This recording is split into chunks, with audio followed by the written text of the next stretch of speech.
Hey, we're recording. Welcome, everyone. As you can see, Nathan's not here. Uh, Nathan's got some unforeseen circumstances, skiving. And we got Lee. Now, this is interesting because our podcast is called Big Lee, Little Nathan. But when we was at a martial arts class together, Lee, you was known as the Big Lee and I was the Little Lee. Yeah, so like the difference in height between me and this guy is over a foot. So it was instant that we needed something to separate us, as we're both Lees. And it was just so quick that everyone just started going Big Lee, Little Lee. And we've obviously grew up with like Big Chef, Little Chef, and all that sort of crap on CBBS and all that. So it was just so natural. And then we definitely didn't pick that ourselves. And then Nathan was in our class as well. He joined a little bit later than us, and then we were still going by Big Lee, Little Lee. Do you think that's why you called your podcast Big Lee, Little Nathan? No, why we call our podcast Big Lee, Little Nathan, right? It's proper one of them. Because I've got a mate who's like 6'9", and he's called obviously Big Nathan. Mm-hmm. So every time I was going to meet Nathan, it just slipped out, and we called him Little Nathan. And Tarek, well, it was mainly Tarek. So Tarek started calling him Little Nathan then, because every time I was going to meet him, it's like, "Are we going to see Little Nathan?" I was like, "Yeah, we're going to see Little Nathan." And then like he kept saying it, he kept calling it him instead of saying Nathan. Even like when he was there, he was calling him Little Nathan, and Nathan turns around and he was on this park. He's like, "Why am I getting called Little Nathan? I'm the tallest one here." And it's like one of them where he's just got stuck called Little Nathan. Very so cool. Then obviously in contrast, because he's like taller he's like the taller one of us all, and he's called like Little Nathan.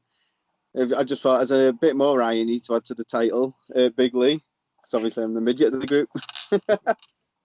Very cool. Very cool. But it was so funny. His reaction was like, "Why am I getting stuck with Little Nathan? I'm the tallest one here." So you've asked me to come on this, and I've never listened to an episode of your podcast. So a little bit hurt, but go on. Anything you want to go through as a quick introduction for someone that's never listened? Someone that's never listened. Like we've only done a few. We're starting out. Nathan's got his issues. We did one podcast, and then Nathan edited it down and did the best bits of it. So we released that one. Then we missed a week because of Nathan. Seen a pattern here. Oh yeah. And then obviously me and Nathan did another one a weekend later. And then he was going to miss this weekend. We'd normally do it at weekends, you see, because that's when the UFC fights are, and obviously he works during the week, so he has more free time weekend. Which brings me to another point, really. Like, isn't it hard how if you dedicate like 8 hours plus a day to your work, isn't it hard to get like your other parts of your life in check? Well, you're probably not going to like what I'm about to say, but you have so much time obligated to helping Tarek grow up that for me, it's no problem. For you, it's whether or not your hobbies are more important than the time you could be spending with Tarek. Tarek, yeah, exactly, yeah. So if you look at my schedule, it is just like full to the brim of talking to friends, online games, scouts, work, volunteering for odd jobs with friends, family. You know, I'm constantly busy. If I had a son, I would have to give up a lot to either facilitate my son being there so I could do those things, or, you know, it's one thing that's always in the news is how expensive childcare is. to pay one person to look after another person. The person who pays for it all has to earn, enough money to support two people. And what you're saying is facts.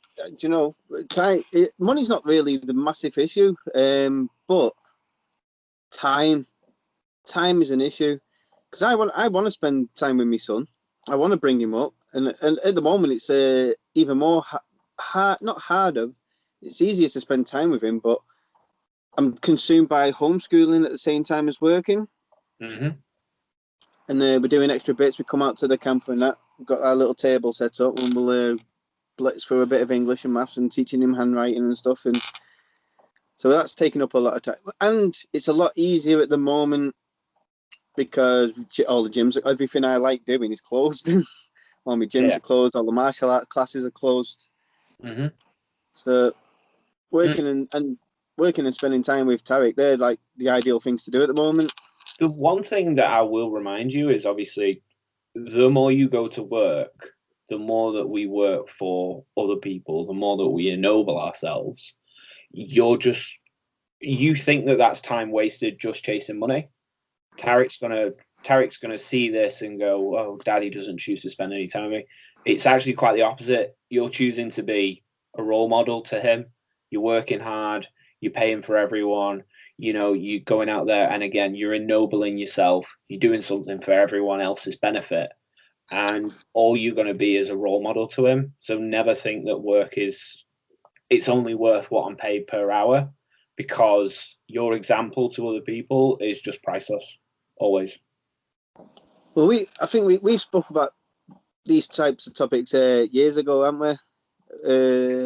So for anyone listening, watching, I've worked for the same company for a few years, and we actually got Little Lee a job. And Big Lee now.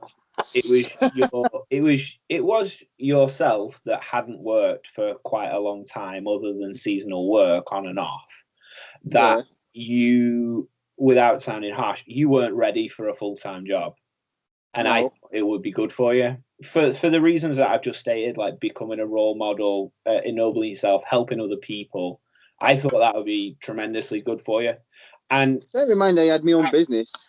Without sounding big-headed, I think that because you went away, you tried to rediscover whether you should be working or not, and then you came back to the same company that gave you a second chance. I think it's doing you the world of good, personally. I think it is at the moment in these circumstances. I can't deny that, really. I still, what's a bit awkward for me is I've still got Tarek's not at school. It wasn't too bad when Tarek was at school, in the sense of I'm going to work and Tarek's at home, and I'd rather be at home with Tarek at the moment. But before Christmas, and he's like, before he broke up for Christmas, it wasn't really an issue because Tarek was at school, and I'd get to like come home at a certain time and go. I'd spend an hour by myself, then I'd go pick him up from school, and so but it worked out. It felt a lot better then, and obviously it's going to go back to that. We're not going to be locked down forever, are we? So yeah, lockdown does have a lot of. It sounds so simple to just go, oh yeah, stay at home, but it affects everything that you do beyond any sort of. It sounds so simple, but everything you do has a knock-on effect. Just from increasing the amount of time that you're in your home, mental health, physical health, business, economy, all this sort of stuff. We're really lucky to be classed as key workers and stuff, because I know people that haven't left. Like, I'm friends with someone who has a lot of health problems, but they're only my age, like a couple of years older than myself. And she has been housebound for at least 13 months. 13 months housebound. That's not good, that. Yeah, so everything food-wise has been fully delivered. Prescriptions delivered. Everything. That's because she's already had a vaccine, even though she's close to my age, because because of her health conditions, she was so vulnerable to this thing. And so many, as soon as you've got a problem with your lungs, especially, like I know someone who's in his 40s and he's got COPD, which is a lung condition, means that he gets short of breath. It's like a degenerative thing, like asthma, but much more severe. He has an inhaler and everything. And he has just been offered, well, he's been informed about a month ago that he could have had the vaccine. But now he's turning around and saying he don't want it. And, you know, I don't want to talk. How come he doesn't want it? I don't want to talk about people who don't want the vaccine. You know, that's their business. But if I was offered the vaccine and so many people had had it, you know, and there's no recorded side effects, why not get it? You know, it's one of those things. I'm not 100% sure I'd get it, but if I was vulnerable due to illness, or if I was old. So, like, so just before you complete that, you live alongside people that are vulnerable and elderly. So, is it not in your best interest to get it for them? Well, right. I'm by no means any expert, so don't take vaccine advice from me. But from what I've researched,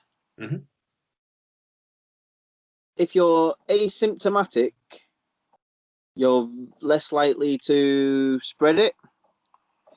Therefore, like, obviously, if you and that makes sense in a way, because if you're sneezing and coughing or whatever, you're spreading germs, aren't you? So you are more likely to spread it. So it does kind of make sense, I think.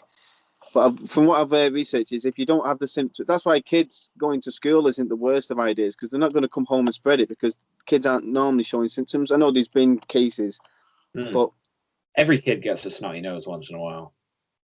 But I'm thinking, you know, with COVID, when kids getting COVID, not affecting them, is it? Not nowhere near as much as like the common flu, and we never we don't shut schools down because of the flu. COVID,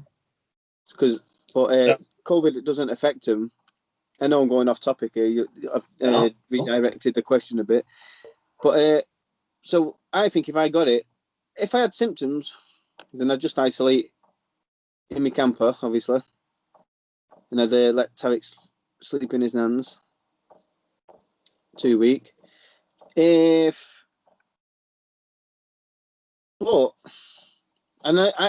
here's where this is where I agree with it. I personally wouldn't take it, but I'd encourage Naomi, the wife, to take it. I'd encourage. I've took my nan so she can take it, and she's fine. And I'd encourage my granddad, who's like of a mature. He's relatively young, but he's of a mature nature and got diabetes and all that. So I'd encourage him to take it also, just for precaution. So it's a little bit along the same lines, but it's another example of like vaccinations and stuff. And again, I don't want to be the person to tell you to get a vaccination or not. I'm just saying you have to consider all the outcomes.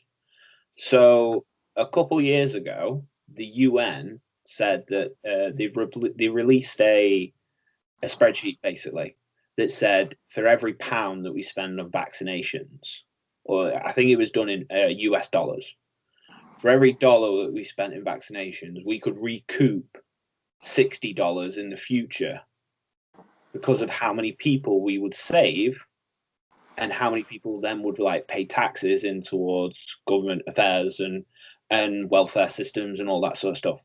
So overall, the UN believes that obviously vaccinations is a really good thing to do, and it's something the government should be encouraging, because any sort of increase to life expectancy means that you're going to be around longer, you're going to build up more of an estate, more money for yourself, more taxes.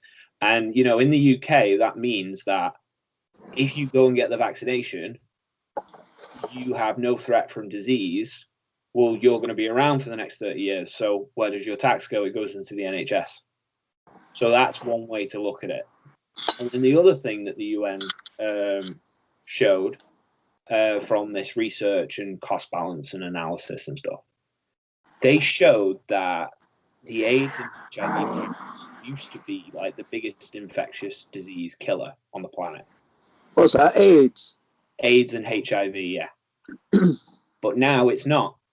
Tuberculosis has overtaken HIV and AIDS as the deadliest worldwide killer. I'm not talking about just the UK. Obviously, the UK has very low infection rates, but tuberculosis is one of the largest killers now. I had my TB jab. So this is the point that I was coming to.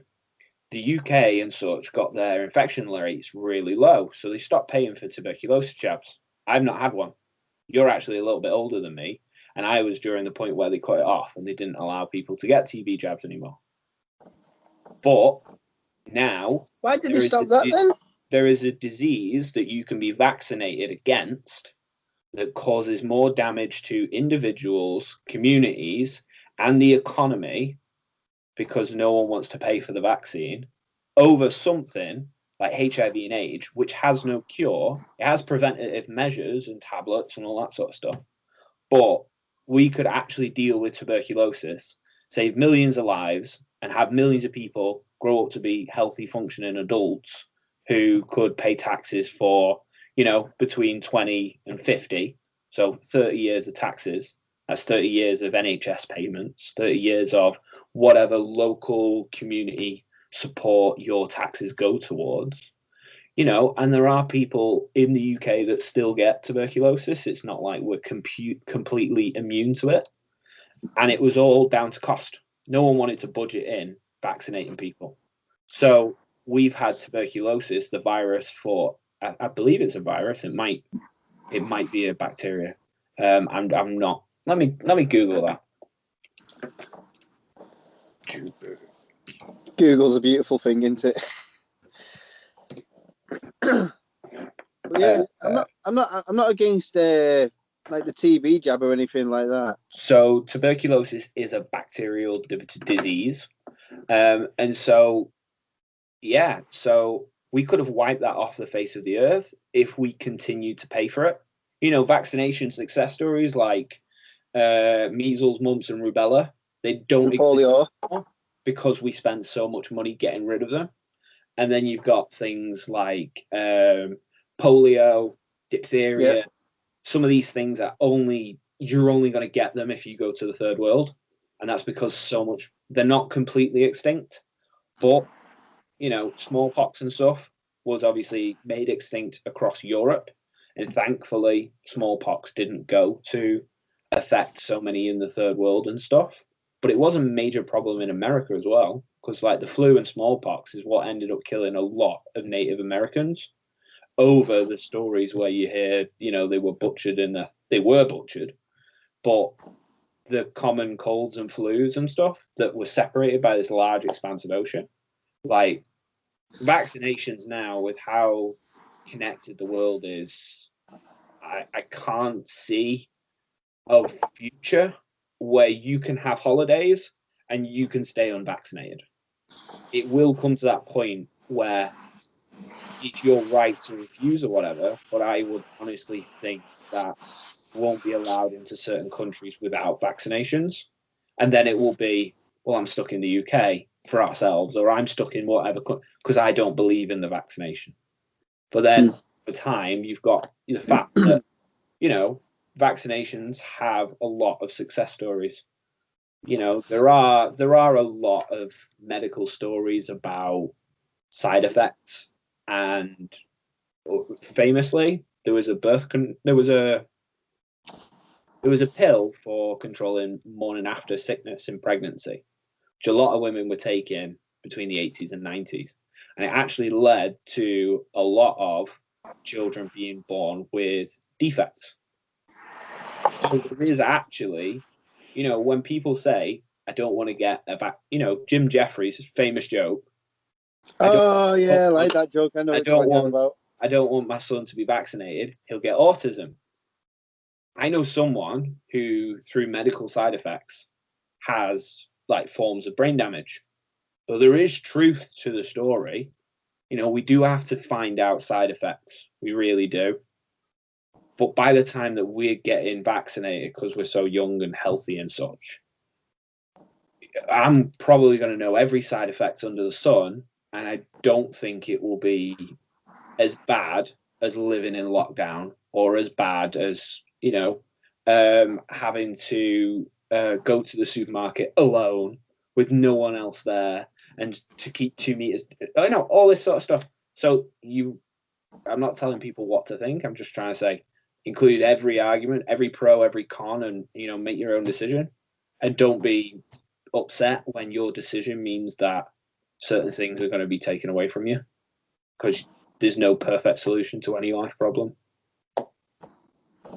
What do you mean by that? Do you mean like if you take it and you end up poorly? Or do you mean if you don't take it and you're not allowed somewhere? So yeah, imagine you took a medication that led to a defect, a side effect, but it cures your initial problem. Yeah. So one thing, like antipsychotic medication and pills for depression, anxiety, mental wellness, a lot of them will have a bad effect, say, on sleep and appetite. Famously, I don't know if you want this to be very family friendly, but a lot of antipsychotic medicine can affect how you orgasm. So, you have to balance that against, do I want to feel sad, depressed, or anxious, against how important are my orgasms? How important is, how important are my orgasms? Yeah, I see what you're saying, though. This is a serious thing. You put it on the scales, you have to pick what price you want to pay. You can't have a perfect solution. Well, it's not good enough that I'm depressed. Well, it's not good enough that, I have a lack of stimulation downstairs. So you got to, there's old stories and all sorts of, you put glasses of poisoned liquor in front of people and you tell people what they do. Well, you have to drink one. You have a price to pay. You have a poison to drink. There's no perfect solution to any of life's problems. Would it be like the universe is balanced, there's pros and cons to every situation? Is that would that be a good assessment of what you're saying? Yeah, definitely. Like with this anti-vaxxer, like where we work and stuff, we have private property owned pieces of equipment that are out in the public. And I went across Manchester. Oh, sorry, that's just the police. I'm in St. Helens. Yeah. You understand? Coming for you, aren't they? I hope not. And so I was going across all of our equipment across Manchester, and I was having to scrape off these stickers that said things like, don't get the vaccination, they're trying to control you. Don't wear a mask, they're trying to control you. And a lot of people might even turn around and say, well, why did you remove those stickers? Do you agree with them? Do you disagree with them? It's nothing like that. I removed them because they were stickers put on private property. Exactly, I don't people's houses and put our business information on their front door. So I did remove them. And I actually got someone come up to me that was putting these stickers and stuff. And I've had it before with people that put, that we get posters for the circus and I've removed them. And then I've had people go, well, why are you removing it? Do you not agree with it? And I said, well, you can do whatever you like, but you can't advertise on private property unless you're willing to. I said, this is advertisement space. So you want to pay for your stuff to be here, you make a donation to the business, crack on. But otherwise, no. And there are so many people that don't want to do the pro-con. They just want to, come down on you. Never listen to someone that has only one side of the argument. Never listen to anyone that says, this is every side effect. Never listen to everyone that says, well, this is the problem and this is how we fix it.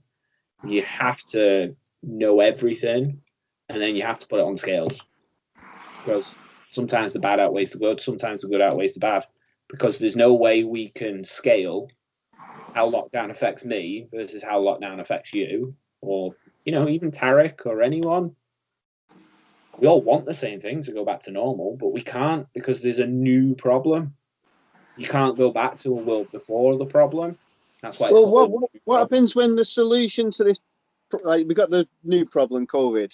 What happens when the solution, lockdown, is causing more problems than the actual problem? Like the suicide rate's gone up, the depression rate's gone up. The domestic violence has gone up. So when the solution is causing more problems than the actual problem in the first, because I agree, right? If you're vulnerable or anything like that, then yes, you should isolate. You should keep yourself away.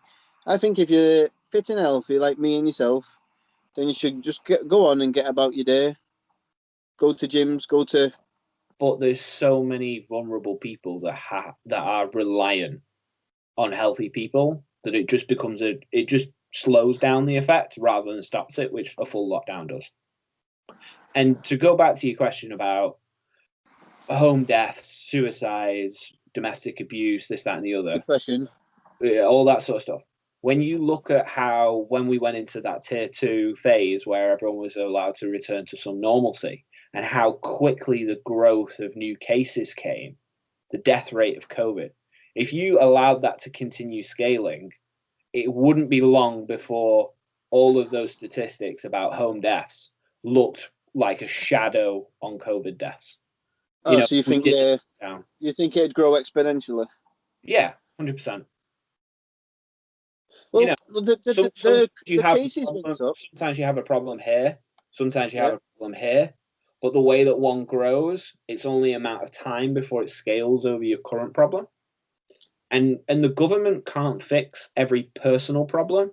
All they can do is give you the platform for you to succeed. So, mental welfare and everything should be on the government's radar. But if your physical health is, something that is at threat, should the physical health effect come before the mental effect? Well, yes, if it leads to a higher number of people that are going to be alive next year, yes. That's all the government has to do. And this is one thing that really annoys me about the newspapers, is they take everything that the government has failed at, but everything that the government fails at is only because of the shadow of where they've succeeded. So you'll come out and say, well, what about suicides and this, that, and the other? Well, if the government succeeded in saving everyone from a COVID death, that death statistic against like the smaller death statistic of like suicide, for instance, how much has suicide grown over lockdown, and how much would COVID deaths have grown if without the lockdown? So you can't have a perfect world, and that's why a lot of news places, they're having a field day. They're making a lot of money selling all these stories to people. And it's all, we have to do clickbait titles anyway, don't you, to get you to click on them. All the news stories about COVID are consequential news stories. So it's, we chose a way to go, but if you look down that other path, there might be something that's a bit better. That's all the news is. It's just, imagine a perfect world where this didn't exist. There is no perfect world. Life is hard. Life is suffering. But you have to pick the price you pay, and happiness will come to you as long as you put the hard work in and everything like that. So what you're saying is you're an anti-vaxxer? Definitely. I hate injections. I'm personally, I'm terrified of dentists, and I hate injections in my mouth and stuff. So yeah, I personally physically hate them. But in terms of getting a vaccination, I was vaccinated against meningitis when I was younger. And so meningitis rates in the UK went down a lot. So am I thankful that I can't get meningitis? Hell yeah. All of my problems in my life would have not existed if I got meningitis. Because, I would have a new set of problems. Or I might not have any problems at all because I might not be here. And then I've got all these problems because I had the vaccination. So you have to weigh up that potential versus, other potential. And have you got problems? Have you had problems off the meningitis jab? No. Oh, I thought you my school had the meningitis jab. We were expecting the tuberculosis jab the following year, but that's when they stopped it. And you could turn around and say, well, I've not had problems with TB. I've not had problems with meningitis. So what's the difference? Well, the difference is worldwide, the rates of tuberculosis have, gone up, and the rates of meningitis have remained quite low.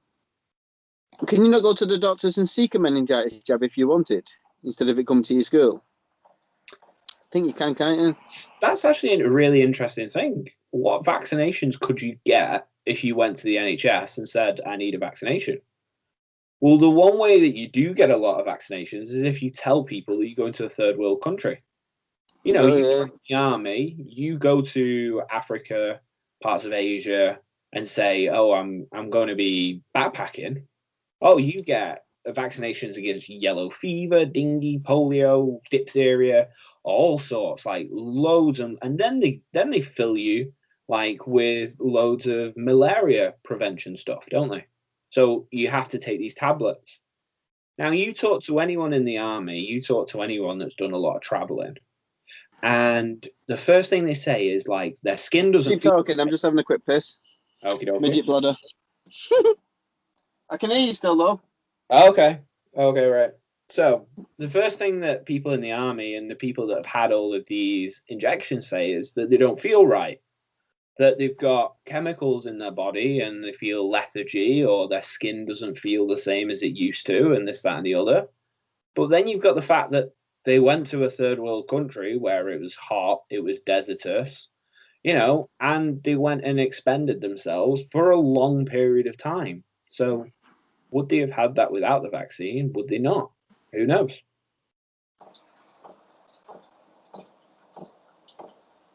So, yeah. I don't know how much more you want to talk about the virus and lockdown and that. But talk about anything you want. We can go on to the last night's UFC fights if you want. Cool. Whose fight do you want to talk about first? Should we talk about Burns and Usman, Barber and Grasso, or Gastelum and Heinisch? Well, I know you love grappling, and the most grappling I saw in the UFC for the previous fights was probably Gastelum and Heinisch.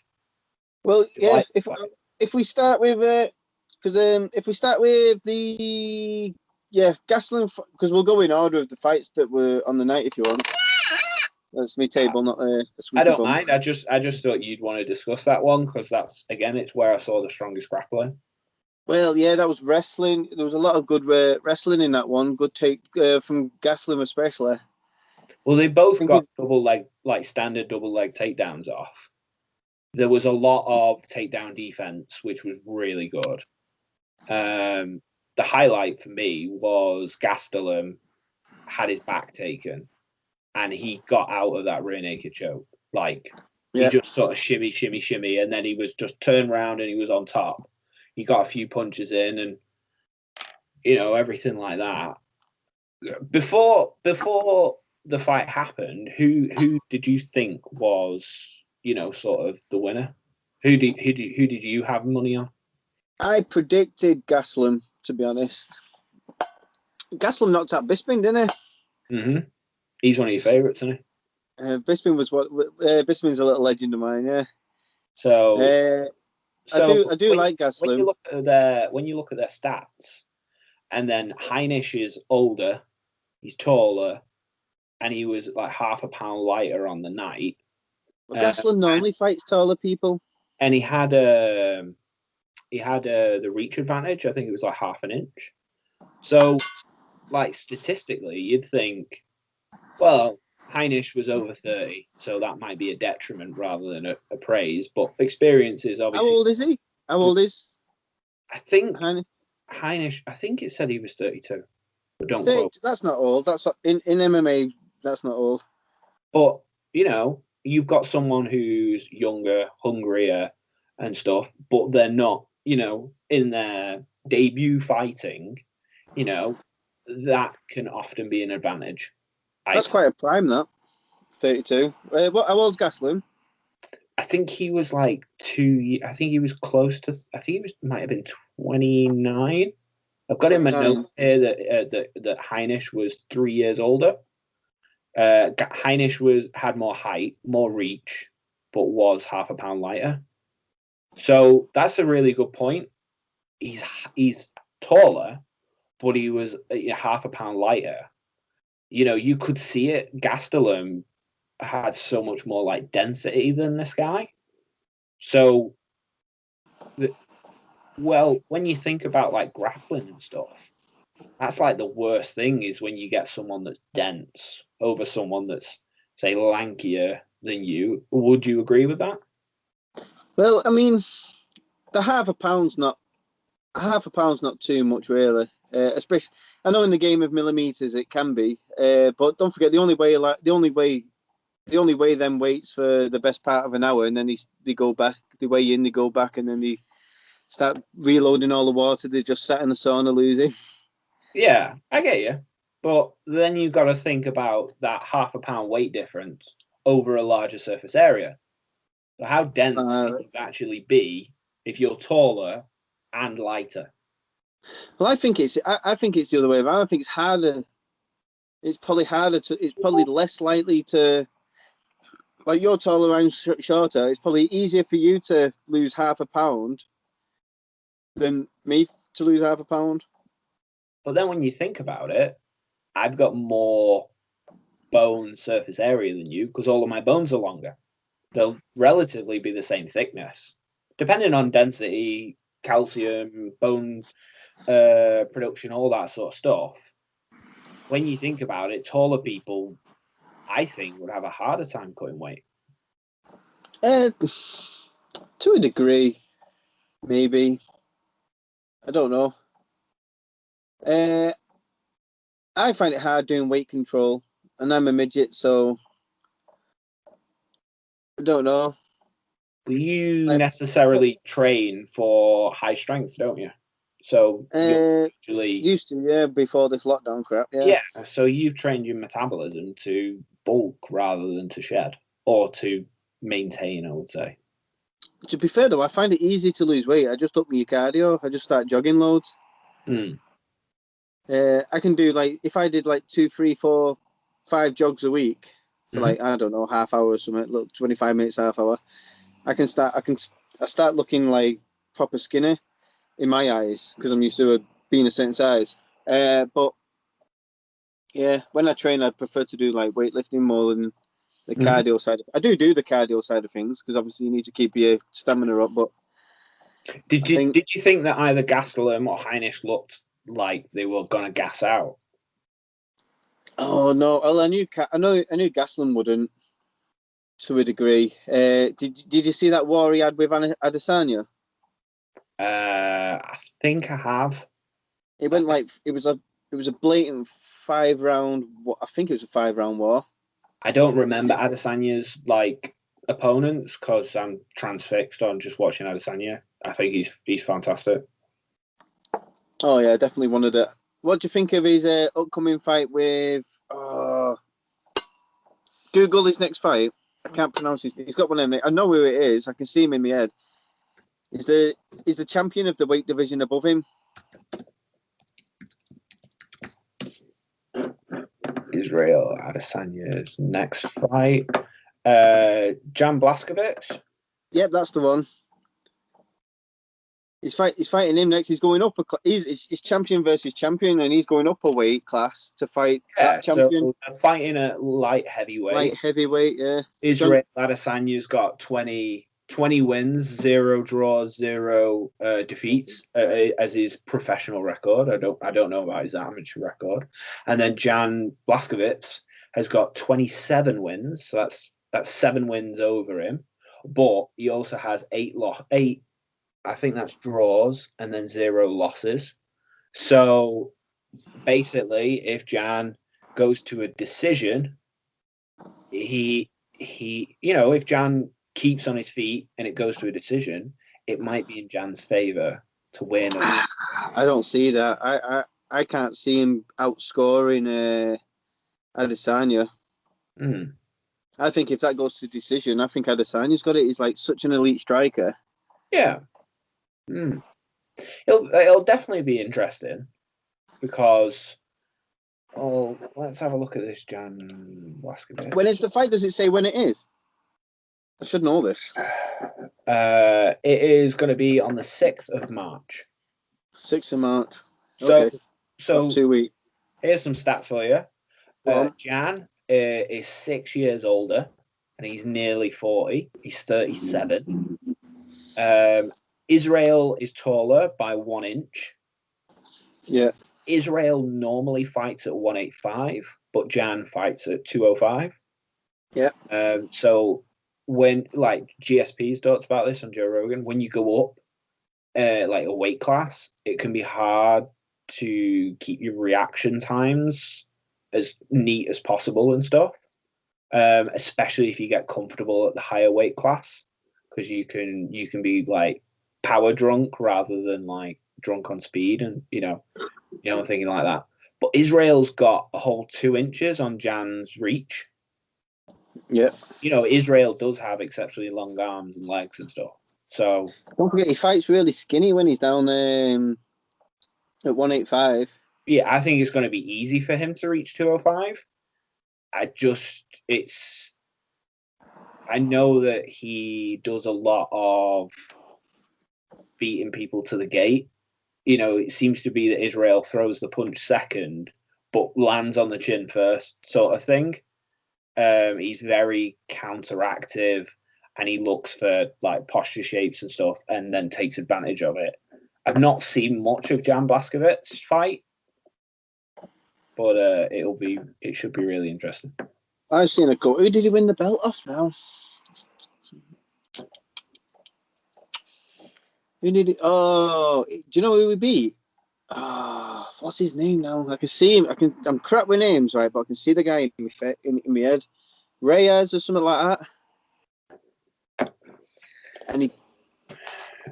Jan Blachowicz. Dominic Reyes, I'm sure it was. But he had a good run against John Jones, and everyone was calling for a rematch for that. But then John Jones went to heavyweight. And everyone was expecting Dominic Reyes to win, and then fucking he beat him. Jan Blachowicz. Oh no! So, Well, those 8 decisions that I was talking about before, I'd not. It wasn't a full representation of him. He's actually had 8 losses. His decision rate is 10 out of his 27. I've just gone into a more depth website and everything. So 27 wins, 10 of those are from decisions, 9 from submissions, and then he's only got 8 KO victories. He's coming up to fight against Israel. Was this his latest fight? Yeah, so his latest fight was in September.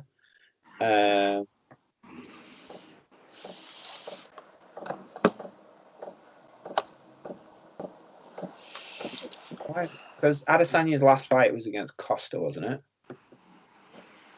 yeah, Costa. Yeah, so before that, it's given me the fight history of both of them. And Like, Costa was undefeated. Did you watch that match? Against Costa? Oh, yeah. He was just out of line. He was just like, he was so cocky. And then... Rightly so, though, because they were both undefeated. So Blachowicz' last fight was against Anderson, I think it says. And then before that, it was Blachowicz versus UFC Fight Night 167 was Anderson. UFC Fight Night 164 was Blachowicz versus Jakar. Or it might be Yakar. You're like me, I can't pronounce. I'm rubbish with names. I'm so bad. Pronouncing them, remembering them. Unless I say them enough times, unless I talk about them enough times. I don't know if I'm getting this completely right. Jan Blachowicz. Yeah. And then before that, Blachowicz.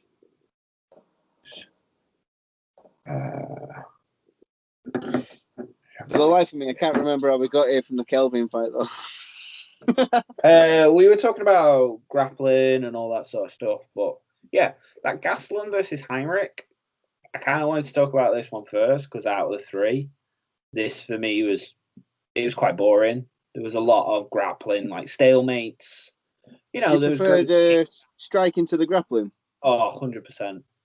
Like, grappling and ground game is, sort of how you finish. But when you start just wanting to get to the ground as soon as possible, why fight MMA? Just go to single division martial arts tournaments and just win all the great grapplers that people enjoy to Yeah, watch. but you've got to play to your defense, your They strength. do at least start the round, balls to the wall, but and then one of my favorite fighters is Khabib, and He was like the king of grapplers.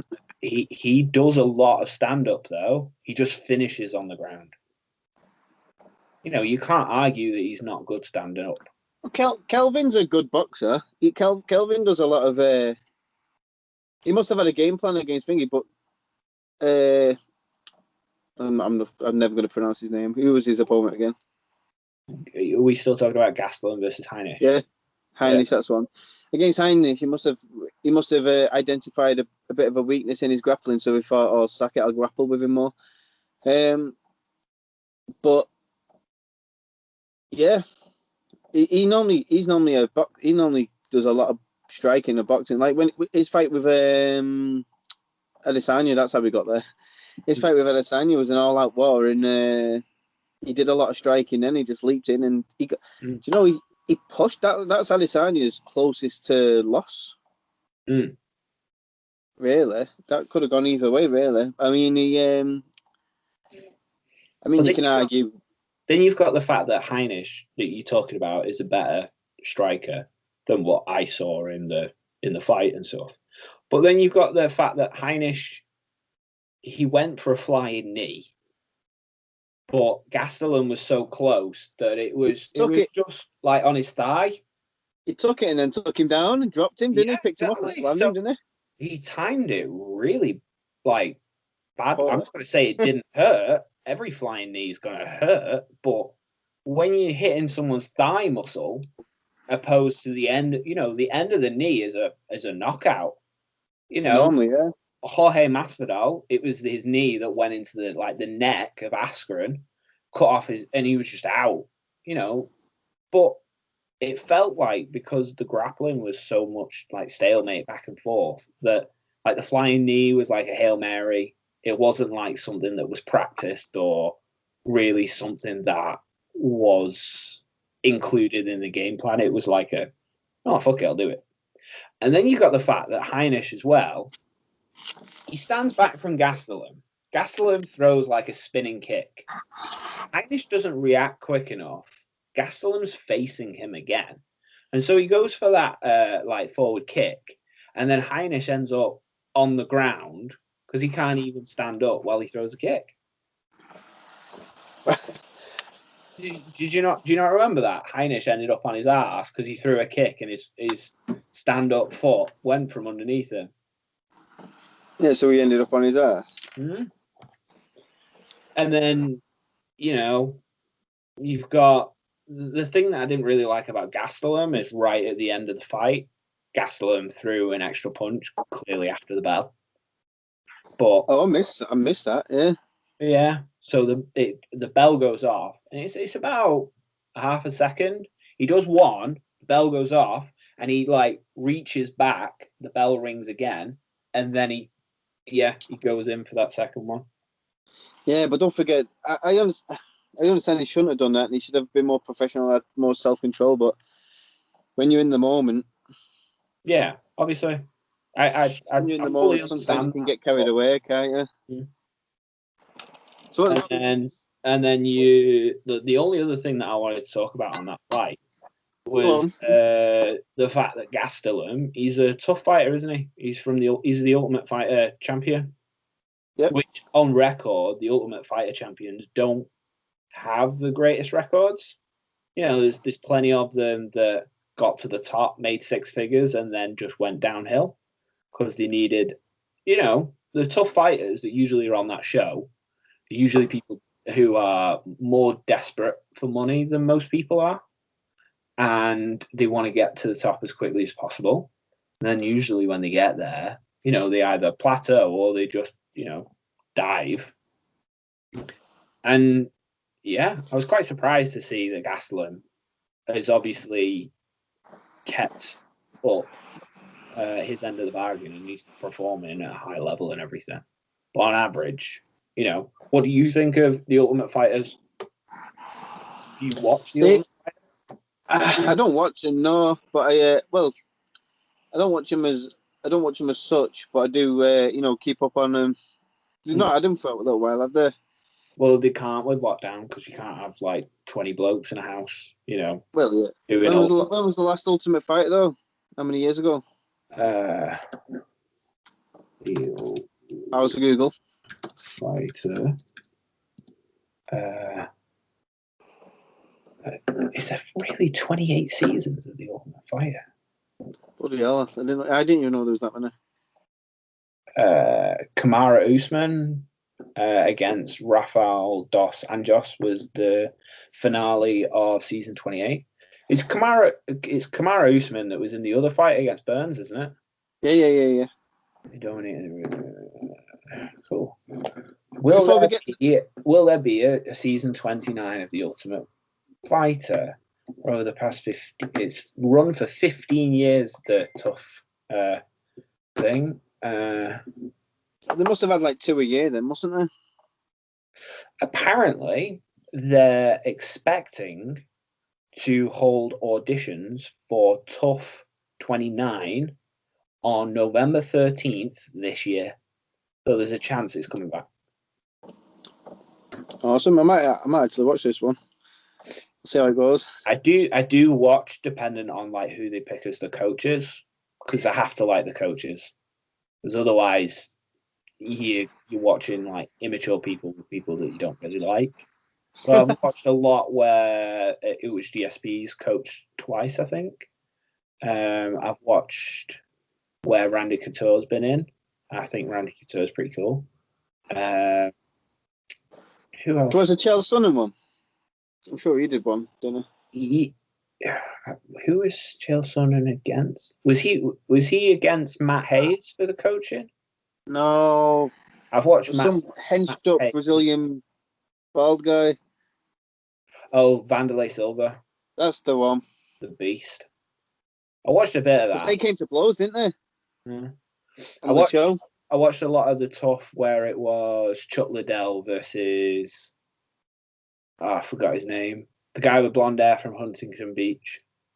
The wrestler who always wears flamey shorts.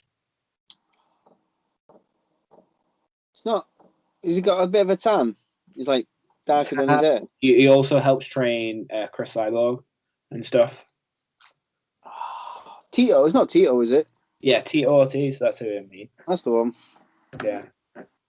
So I watched a lot of that one, and then I watched a lot of Rousey versus Marisha Tate. Yeah. I think Marisha Tate's an incredible sportswoman, for the sport. She's not got the wins that obviously the most famous ones have, but to keep turning up the way that she is like so much more of a fighter than anyone else, just for how she handles the off-court sort of side of things, and the fact that she just walks up to people and tries to shake their hand and everything. And yeah, that was an interesting season. Would you say the same about Nate Diaz? He's not got the wins; he's got a lot of losses, but how much of a fighter he is. He was a contestant, and if you watch the season with him on, he's like one of the most immature people in the house ever. Yeah, I can tell that you love that fact about him. Just one of those things. I think he like turns up almost expecting that he's a sideshow, so he doesn't really like care about. I don't know. There's got to be a level of professionalism always attached to being a fighter or an athlete of any kind. Him and his brother are proper ruthless, though, aren't they? Well, yeah, but you could say that about Tank Abbott. Tank Abbott was great in his day. He would just go in the ring with someone who trains 24 hours a day, and he'd sit there, say hold my beer, and then go and knock fuck out of people. And he was there at a time when before the GSP generation that were taking it as athletics, conditioning, and I watched that documentary about when GSP started in Canada, UFC fighting. Well, not UFC, MMA fighting. And it's a great watch. I forgot what it's called. But in a lot of his Canadian bouts, he had to print onto his back a website sponsor because there wasn't enough room on his shorts for all of his sponsors to make it any money. So he was working as a garbage man. He was painting his body to fight so that he could have enough sponsorship money to fight and all that sort of stuff. So, yeah. And now everyone wears Reebok crap. So yeah, I'm not a fan of that. Not a fan of that at all. You look at the fights tonight. You look at the Octagon. The Octagon has more sponsors than just Reebok, but the fighters. But the fighters can't. Yeah, I'm not a fan of that. They should be able to get more sponsors. Mm. What do you think of the heavyweight champion? Heavyweight champion. Who's heavyweight champion at the moment? Stipe. He still works as a fireman, even though he's a heavyweight champion of the world.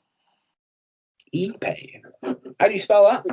Oh, don't ask me that. Stipe. P. Did you say or B? P. Peter. An E at the end. Stipe. I'm just going to put the UFC heavyweight champion. Yeah, that'll do it. Stipe Miocic. Yeah, that's how you pronounce it. UFC heavyweight champion is Stipe Miocic. Miocic defeated Werdum at UFC 198 in 2016. And his first defeat. What the heck? Let me current. Yeah, current heavyweight champion is Stipe Miocic. His name's Stipe. I can imagine it being Stipe is Stipe.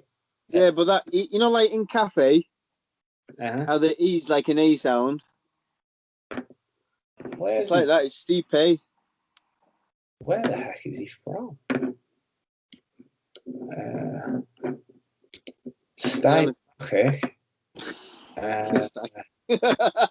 He's a firefighter / paramedic, first responder, and he's from Croatia. Croatia. I wouldn't have known that unless you told me. I should have known that, but I wouldn't. Do you know, he reminds me of Kamaru Usman, who we're going to get to in a minute,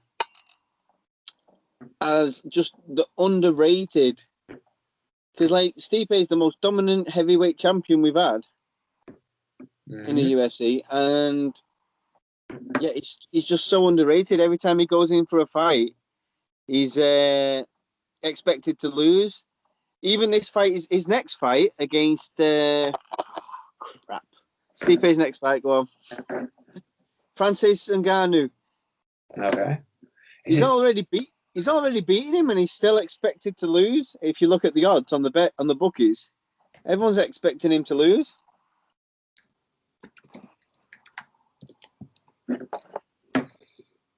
Yeah, Francis Ngannou is his next fight. So Stipe Miocic has 20 wins, 3 losses, and then Francis Ngannou's got 15 wins and 3 losses. Yeah. There'll be one of them. The only difference between the two is 5 wins. To Stipe. I'm not Serbian, or I believe that's the closest language to what Croatians speak. So yeah, it's Stipe. Well, Stipe. Well, Francis Ngannou, he's literally just this week been on the Joe Rogan podcast. If you get a chance, spare them couple of hours to listen to it. He's got an amazing story. An amazing story about his breaking out of Africa. He's breaking out of Africa to go to try and get to Europe, Spain. The police kept catching him in the middle of the river, in a boat and that, and they were dropping him all off in like the desert, thinking they were going to die in the desert, just leaving him for dead. And then he'd have to try and find his way back there again. And now his fight. He's going to fight now, Stipe, for the heavyweight championship twice. This is his second time. So he's gone from getting dropped off in the desert, facing like death, to where he is now. And it's such an amazing story. And I'm probably going to listen to that episode again when I'm caught up with on the podcast and wondering what to listen to. I'm definitely going to listen to that one again. Well worth the listen. Mm-hmm. Very cool. Right, we talked about vaccinations and the Gastelum versus Heinisch for far too long, I imagine. What about Barbara? Are we talking about Barbara and Grasso? Right, I'm going to throw my hands up. I thought Barbara was going to win this. So it's quite interesting when you look at all the analytical stuff. Go on. I've not actually looked at I've only watched the fight. I've not actually looked at any analytical stuff. I just mean like the scorecard at the end. So go on. What's the score? I gave it. I'll tell you what. Hold on. I'll tell you what I gave it, and then you can tell me what the scorecard was. Okay. I had the first 2 rounds for what's the second fighter? Grasso. Grasso, and I had the last round for Barbara. That's correct. It was blatantly obvious that though. We weren't even none of the rounds were even close really. I had Grasso definitely won the first 2 rounds, and then Barbara just went crazy. So Grasso could have got the finish if the round was a couple minutes longer. She was fully sunk in, and Barbara had like and then the bell went off.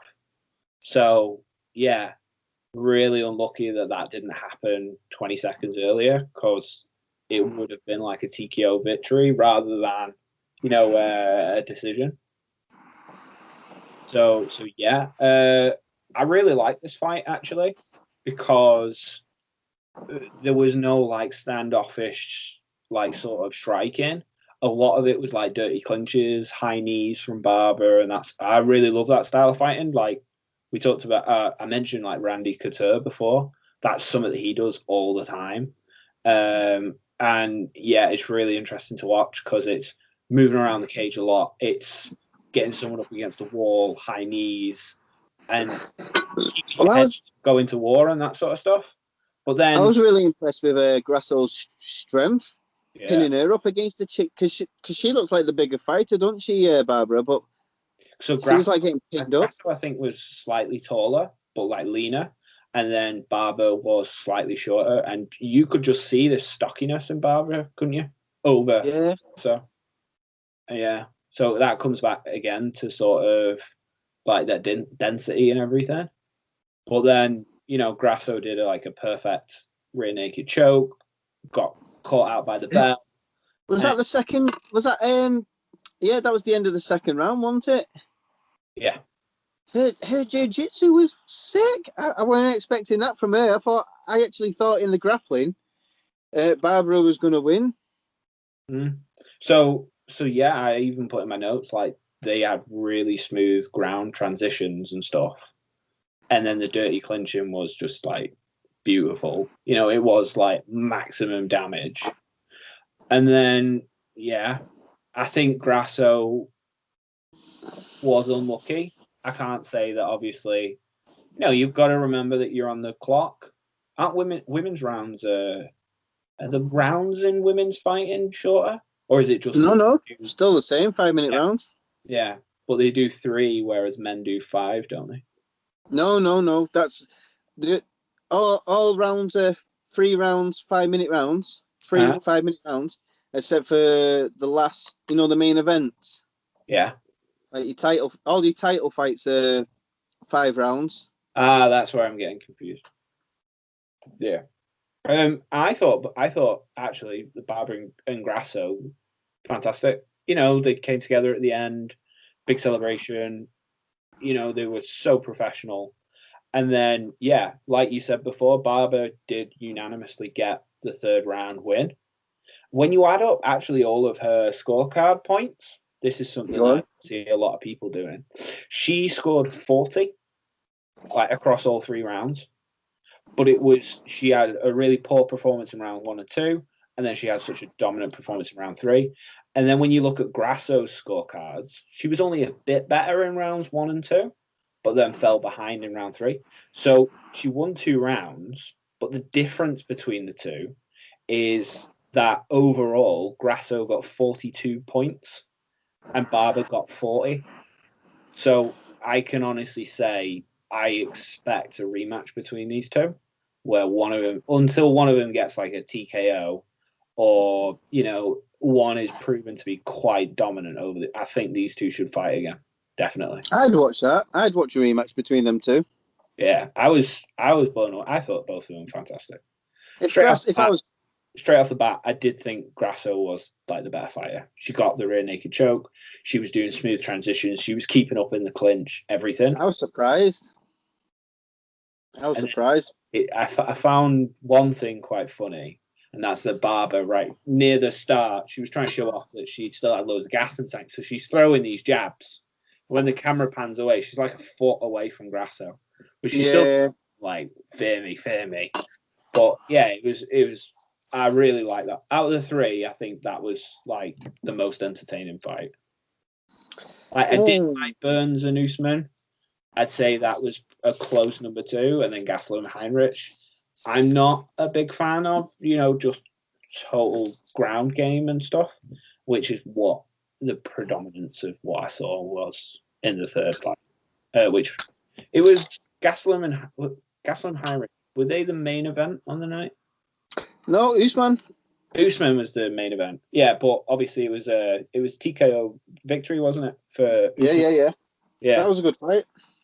I actually, So if we're going to talk about that now, go on. You've got Usman from Nigeria. You've got Burns from Brazil.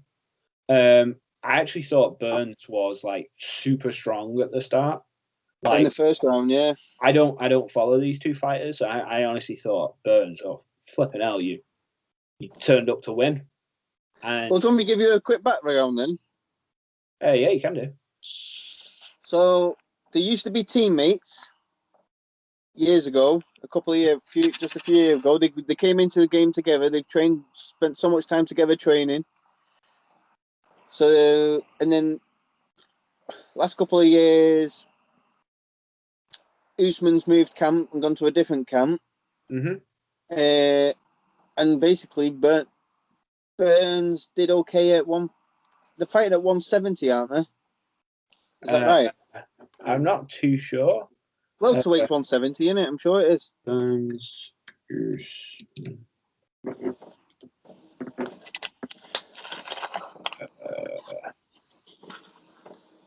They're fighting at welterweight. I'm sure welterweight's 170. So Burns had 19 wins, 4 losses, and then Usman had 18 wins and 1 loss going in. Yeah. Or he has 18 ones now that he's won. I think, he was 17 before, and now he's at 18. What do you think? What do you think to him surpass this fight? Him winning this fight, he's just surpassed GSP's record at welterweight. Yeah, the total number of fights in a row that he's won. As I said, I've not seen a lot of Usman, so I definitely need to go back and watch a lot more of his fights. But yeah. Well, he fought Jorge. He beat Jorge his last match before this one. Nice. Yeah, he's a very extravagant character, isn't he? And you see all those videos of him eating McDonald's like 2 days before a fight and stuff like that, and he's definitely, if this was WWE, he's like the bad guy. He's the Stone Cold Steve Austin sort of person. He's definitely turning up to be controversial, and which is great.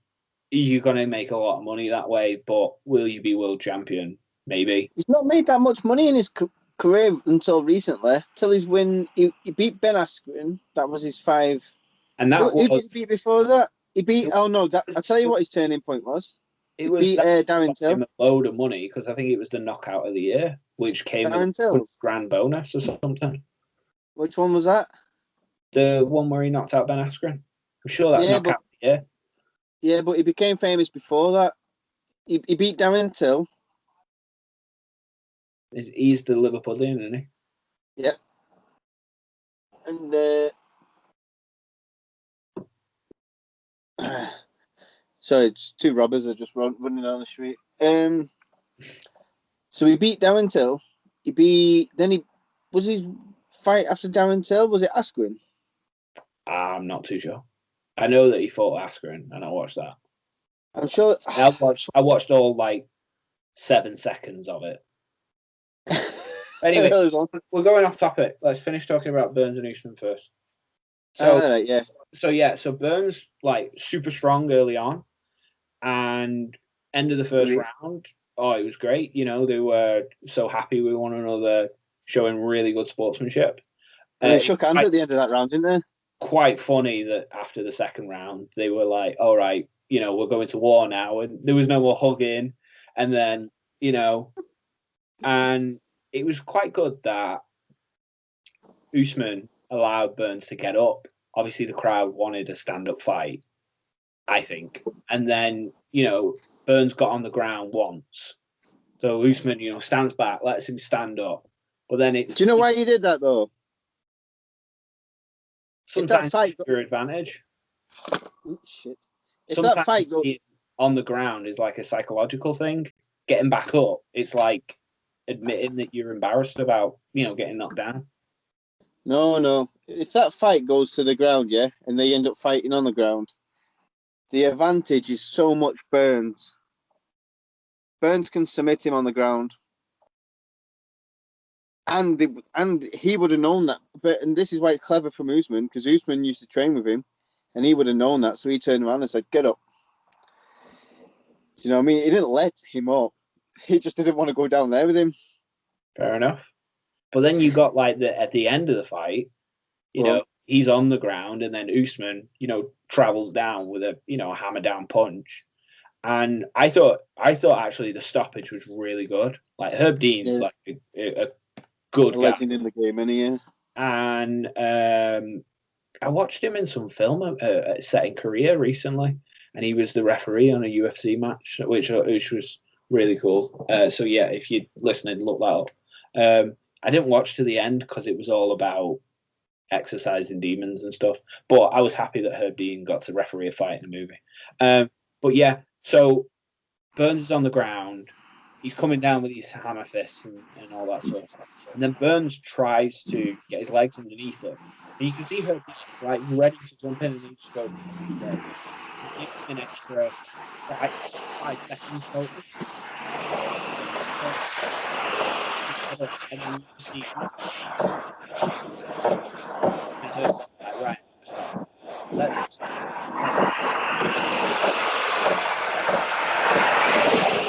you know, overall that was a good stoppage and a good TKO like call. But it was so quick from Herb Dean that he said, "Oh, this guy's trying to get up. I'll back off." And then he just like leapt in and said, "Right, that's it." He's been on the Jogan show recently, that Herb Dean. Nice. Yeah, Herb Dean's very cool. He used to fight professionally, didn't he, himself? Yes, and he had to leave it to be a ref. Mm. Yeah, so... And then right at the end, Usman and Burns, they were really respectable with each other once again. So, really I'll tell you what the turning point was for me. Like, I think it was the utilisation of the jab. Usman's jab from round 2 onwards. He just blinded. And it was ultimately what put him down. He had a southpaw jab, didn't he? He used his power hand as his jab hand. And that's what dropped him. That's what initially dropped him at the end. Because you look at Burns' face, he had like blood in his eyes, everything. fucked. So a jab is not to be underestimated. You might not cause the most damage, but you get a bit of blood in your eye, and that's your reaction time, halved or elongated, should be doubled to react. Well, So see, I think that utilised, because Burns is the fastest striker, but I think that utilised his speed. I mean, I think our martial arts class, the straight punch beats the swinging punch. Mm-hmm.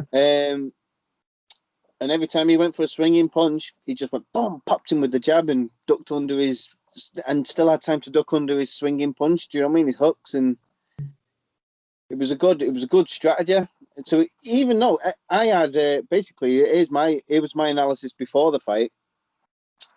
I had Usman in the grappling because he's like a sick wrestler. Mm-hmm. I had Burns in the striking, and then I thought if it goes to the ground, obviously Burns is going to fucking submit him. So I was like, where's Usman going to win this fight? And I had it like he was going to hold him up against the fence, and like he does this shitty thing where he stamps on people's feet and stuff like that. And I thought that was a bit gay. But that's what I thought. That's how he's going to win it. I thought he's going to grind out the win by smashing him against the fence and whatever. That's what he did to Jorge. But then, like when he was like beating, you have to remember that when a fighter, like so many fighters, get stopped because they broke their hand, you break someone's foot. It might not be the greatest attack that someone can see or spectate, but you break someone's foot, clearly, you've ended the fight. Either they don't want to stand on the foot or the referee calls it because it's clearly broken. So it's one, you've got to use every advantage to fight in. So it might not be the greatest thing, a foot attack, but it's some, and famously, you've obviously had stoppages where like Anderson Silva broke his leg and all that sort of stuff. Yeah, but that was a blatant break. Yeah, that was something that will haunt your dreams forever. We've seen it so many times in like American football, rugby, broken legs, and you see this little shift. But when he kicked him and it just like fully travels a right angle, and then he falls to the ground and it's not lining up. Oh, it's sick. He had no pants on or coverings at all. Yeah, that will haunt you forever. My mate's done that. Tom Aspinall, who's new to the UFC. Yeah, you've talked to me about him before. He's done that before, where he checked a leg kick and he snapped the shin bone. If I'll try and find it and send it to you on YouTube later. But it's basically the same thing. Anderson Silva. It's a proper Anderson Silva style win, like. Cool. So yeah, I think we've done over an hour's worth of content. Do you want to keep going, or do you want to save it for next time? Because I'm happy. I can talk more. In other words, fuck off, Lee. I'm just asking because you need next week's episode, don't you? Yeah. Well, I'll wait till I get like the wife's cooking tea now. Yeah. So I'll wait till I'll probably carry on till I've got another few minutes. Okay. Another few minutes if you want to crack on. All right. So. Well, that's what mine and me and Little Nathan. You and Little Nathan, yeah. We did our first episode was like pretty much Bob on an hour. Our second episode was Bob around about now, an hour 20 minutes. Mm-hmm. And that's all we done. And then he did a best bits, which was like he broke down an hour's content to half hour, 35 minutes, something like that. Mm-hmm. So you know what I'm about to ask. If we've got time to talk about it. Go on. What do you think about Gina Carano?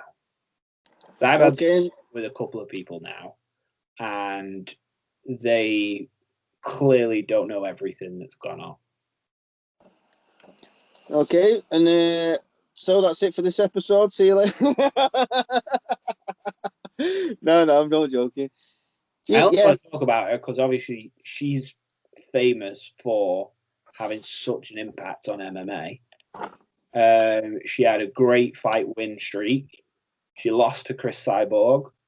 Didn't hear off her for a while, and then suddenly someone gave her a part in a movie because she was quite rightly so to be third, and actually a third female is, and she's done some good. She was in Deadpool, so she has a Marvel entry.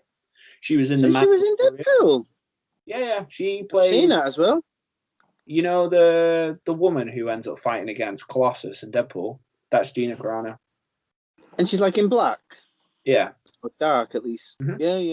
So it's Oh, I Gina didn't know that. Carano in Deadpool, and she's one of the main characters. She's in The Mandalorian, so she's in the Star Wars universe, and the news story does talk about The Mandalorian. And then the fact that I'm sure it was her that was one of the evil characters in the Fast and Furious. Sure, Gina Carano. Why you do that? I'm gonna have a quick piss. Yeah, so she was in the Fast and the Furious 6th film. Again, that's my table, not me. And obviously, asshole. she was in a Fast and the Furious film after Ronda Rousey was in a previous one, I believe. And yeah, so I didn't even know Ronda Rousey was in one.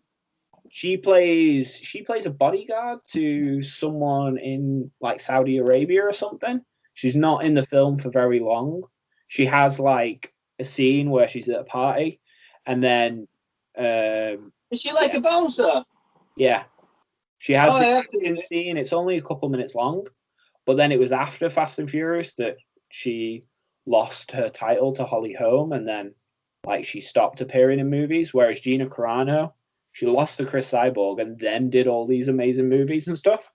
So, you know, she's a great representation of MMA in terms of where it can get you. But then you've got the story that she's quite a controversial social media poster, and now she's lost an ongoing contract with the Star Wars universe under Disney. So what? Because what of the because it's because of some tweets or something she put out, is it? Yeah. So for a while, she's put some tweets about sort of popular American. Oh yes, that was a good one. I felt that in my pants. So she put out some tweets about trans pronouns and stuff, like really incendiary American politics stuff. But she actually only lost her job for a post which was a bit of a Holocaust comparison, where she was talking about the political climate, how people were talking to one another being similar today as it was before World War II.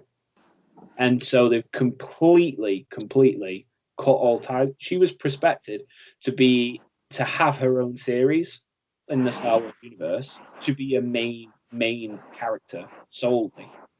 And now they've just turned around and said you can't do any of that. This cancer culture that we're in today, man, it's not good. I don't think.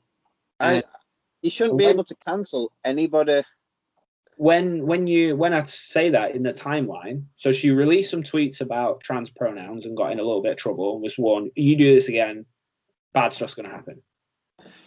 And apparently at that point, Disney, had put out the warning that she was on her last straw. It sort of made it clear to her or something. When, no one's going to be made clear that something you wrote on the internet is, a first warning and stuff. I doubt that ever happened. And then you got the fact that Disney came to her and offered her the main part in a new series, prospected her to lead multi-million filming endeavor. And Gina Carano's got a huge following, this, that, and the other. And then she does this little incendiary post, and then they just completely rip all that away. It was, and she, in the tweet, I'm not going to go into it too much, but in the tweet, she doesn't even side with one political party over the other. She just likened the current, the climate of politics to the climate of politics around the start of World War II and such.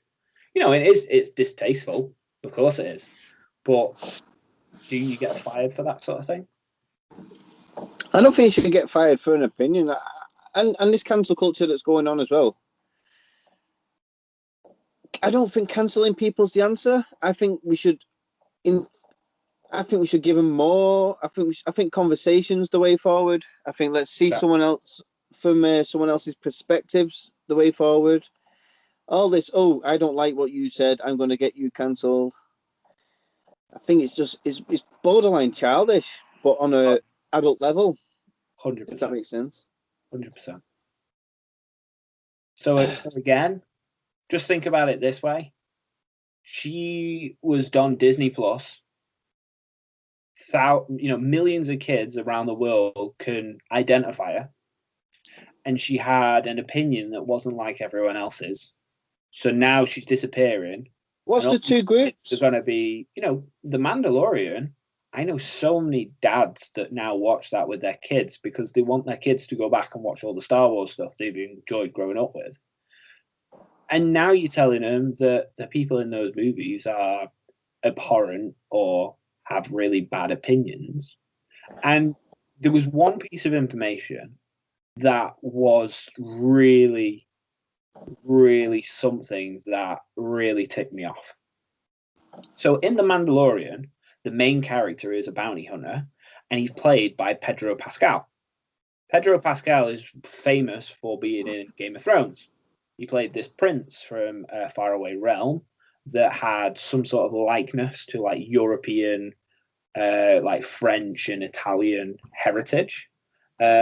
Very much being a lover of fine wine, fine food, and all this sort of stuff. And he played a fantastic role. So you've got Gina Carano, who's on this warning about her post about trans pronouns, and then gets fired for a Holocaust comparison. Then you've got Pedro Pascal, who's the main character. He's worth millions to Disney. He put out a post a few months before with a Holocaust comparison, and he's still got a job. Well, that's not fair, is it? But that's because I was going to say, what's the difference? He's not on a warning, and he could be cancelled at any time. But he didn't post about trans pronouns, so he's off the hook. Yeah, he has a post liking the immigration policies in America to that of World War II and the Holocaust. People engages. He actually has that on his social media. Never a problem. You talk about how come no? What do you think the reason is? The industry, and Gina Carano's getting no support, no nothing, and it's just really weird. And going back to MMA, I wanted to bring this up because I really hope she fights again. She was so good at like stand-up fighting, and especially for like women's image. Like, I know that it's not right to solely say that obviously, she's a pretty girl and stuff, but women's MMA definitely needed champions that were appealing because it was about increasing popularity. How do you get men to watch something? You put pretty girls on. It's a very old thing, but it works. Gina Carano. Do you want me to tell you what makes me laugh? She was fearsome, she was beautiful, and she had like a wicked smile, and no wonder people like her. That's all I can say. Well, what makes me laugh, right, is when they said if you go to a men's page, Khabib, Connor, whoever, it's all about his skill, it's all about this, it's all about that, it's all about his attributes, it's all about his ground game. Go to women's page, it's mainly about her looks and how much we fancy him. Now, and like all the girls are like kicking off, saying they get like praise for their skill. We only get praise for our looks, and it's like, but we don't fancy the men. I will say, it's a male. No, I will actually say this, and I'd like to go on record saying it. There are males in the UFC and MMA that are very, very handsome, and you know what? When they have a chance of becoming the champion, they get a lot more support than an ugly bastard. GSP got so much support until his medical systems with his stomach and everything, and he was finding it harder and harder to keep fighting. He was supported to a great degree, and GSP is like one of the most beautiful fighters there is. He's completely fair. muscular. He was in the Captain America movie and stuff. He's been in Steven Seagal movies. He has a very Hollywood flair, like classic style about him. You've got people like Anderson Silva, He's very such clean, a gentleman as well, isn't he? you know, you've got a lot of beautiful men that are actually athletes, and the more beautiful they are, usually the more they get supported. Do you reckon that's like why say? I mean, I don't know how to rate it, like, but do you reckon that's like say how Kamaru Usman's unheard of because he's not as pretty as the other male champions like Conor McGregor, GSP? That's something else that's personally marketable. When you talk about Conor McGregor, everybody from here till the end of the world go, the Irish people love boxing. They love combat sports. So you see Conor McGregor is always next to a flag. That's nothing to do with his skill, to do with how he looks, because he's got that flair of gingerness about him and he's pale. And it's, you know, the fact that he speaks that way. Well, why is it that Conor McGregor is praised for his accent over his skill? Well, it's because his accent is marketable. He's also highly skilled, though. He's high, you know, I'm not going to argue about his skill level and stuff, but that's why he makes so much money. You know, UFC don't guarantee payments for any fighter. They get like percentages, they work out a cut, and then they put a fight night on and then they pay them. If you're not marketable, then, you know, you can be a champion that earns a lot less than other people who could be losers. It's not just that, though. I've heard so many girls say he's like a good-looking fellow. Exactly. And that's because he's been encouraged to actually, one, because he was marketable, he was encouraged to always turn up in a suit. Every other fighter in the UFC turns up with Reebok apparel on. Conor McGregor turns up in a suit and pays the fine for not wearing Reebok stuff. No, Usman turned up in a suit on his press conference, post-fight press conference. Usman was in a suit.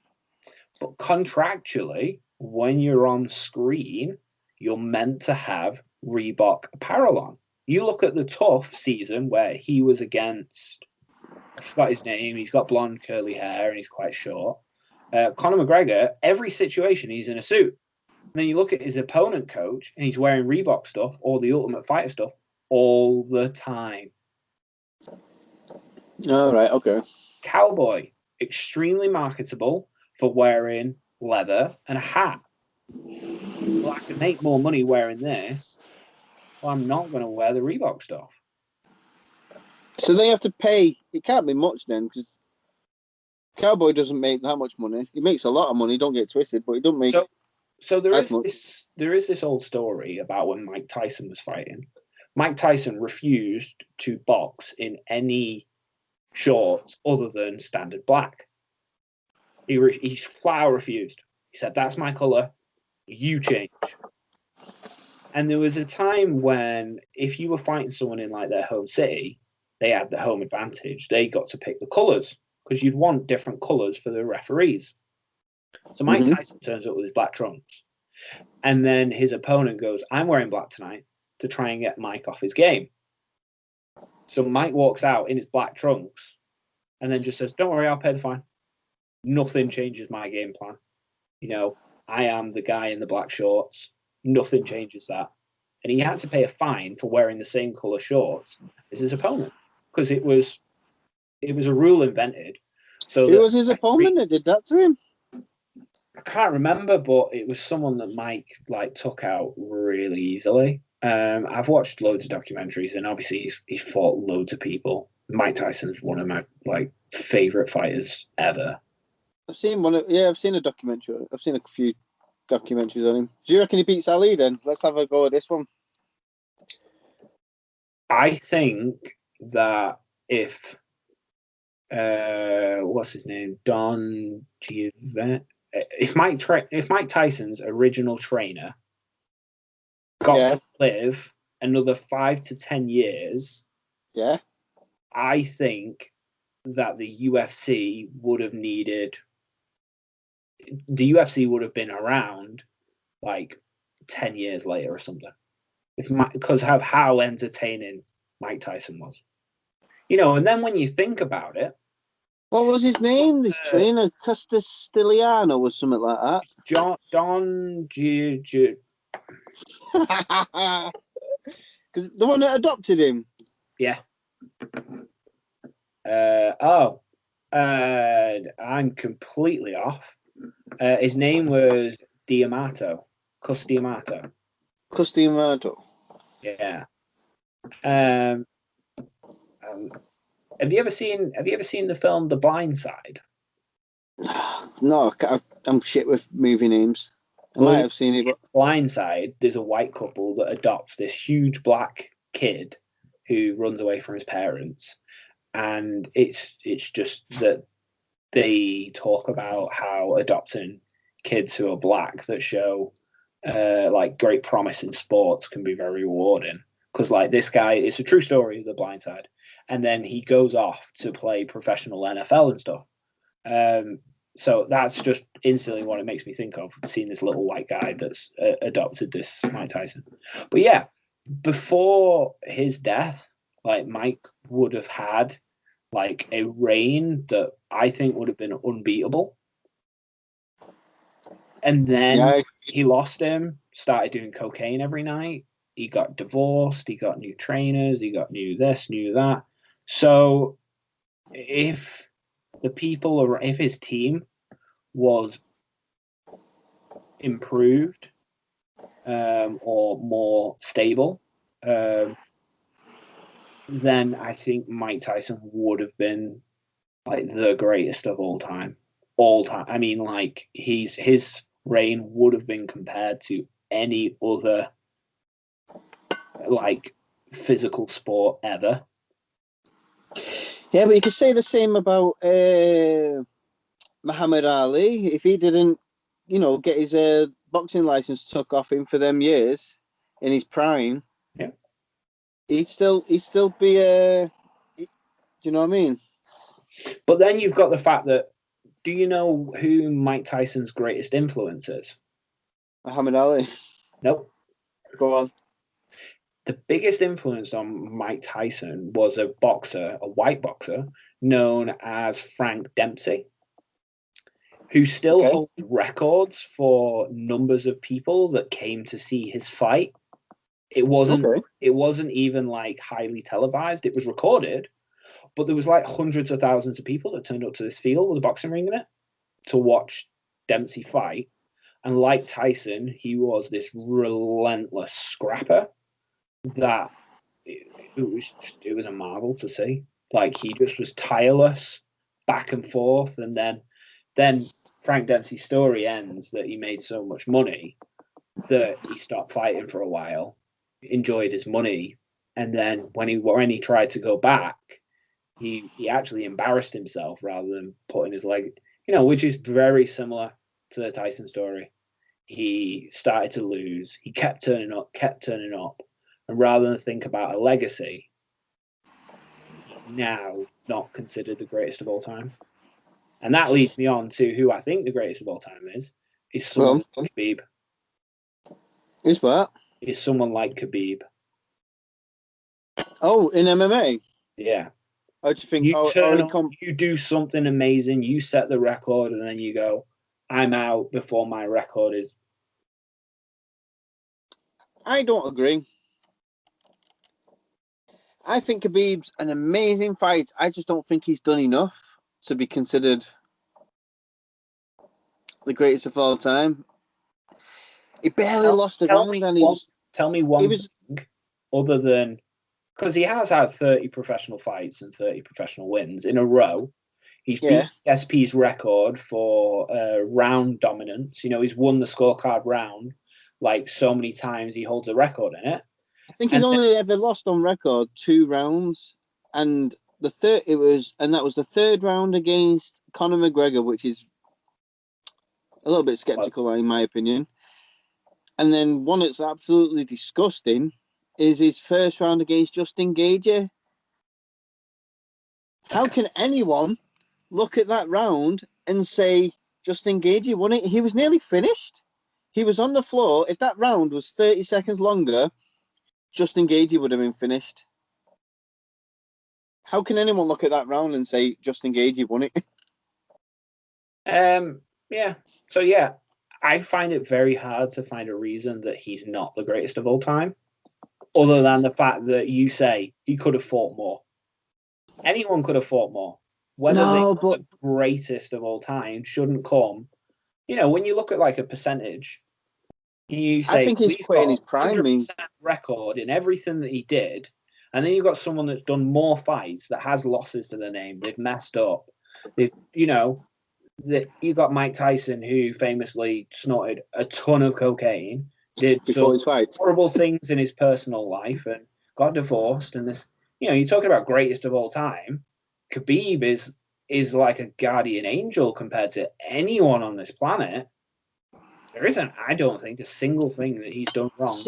Ever. I think Khabib's the most dominant champion, the dominant fighter of all time. I don't think he's the greatest of all time. I don't think losses dent you as the greatest. He's definitely the most dominant. But if you've lost, say you caught a rogue punch and you weren't expecting it and you got put on the canvas, you made a mistake. If you made a mistake, that should be counted against whether you're the greatest of all time. Yeah, but no. Yeah, yes and no. I look at GSP. Did he have 2 losses? I'm pretty sure he had 2 losses and rematched them both and won them both. Yeah, so GSP won 26 fights and lost 2. So he actually did less fights than Khabib, when a lot of people say that GSP is better than Khabib. Yeah, and actually, when you listen to GSP, one of his losses came against Matt Hughes. Yeah. And the reason he lost against him, in his own words, was because he respected Matt Hughes so much. Too much, which doesn't make you the greatest of all time. If you can't go against someone you respect and treat them professionally, you get star. You know what it's like. You get struck in that, don't you? And then you pay to be a professional.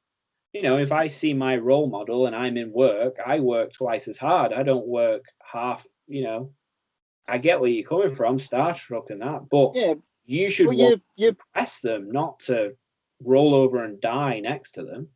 I know what you're saying, but your co-worker or whatever it is who you're respecting is not punching you in the face. If somebody you grew up, like if I don't know, we're talking about Mike Tyson. Let's use him for an example. If we go into a fight against Mike Tyson, we're expecting to lose because we have this image in our head of Mike Tyson being the greatest. Mm-hmm. And then once you fight him, and then you realize, oh shit, I gave him too much respect. I should have done this.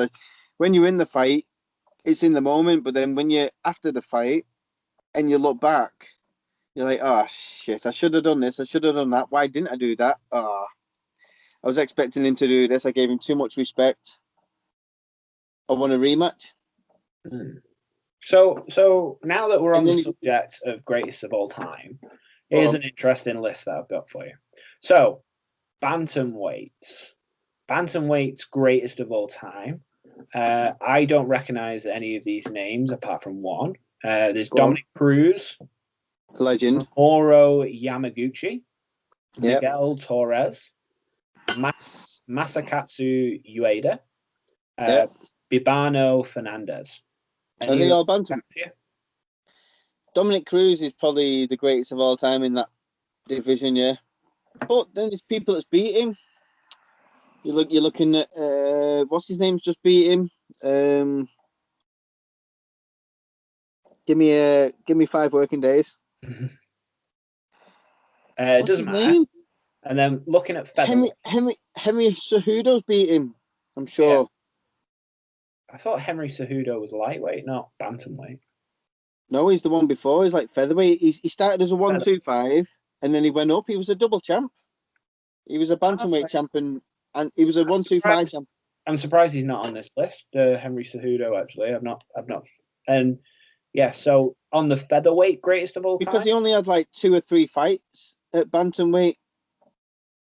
At featherweight or after bantamweight, you've got the top 5 Hold on. all times. Is Can I say someone? Can I say a name to you?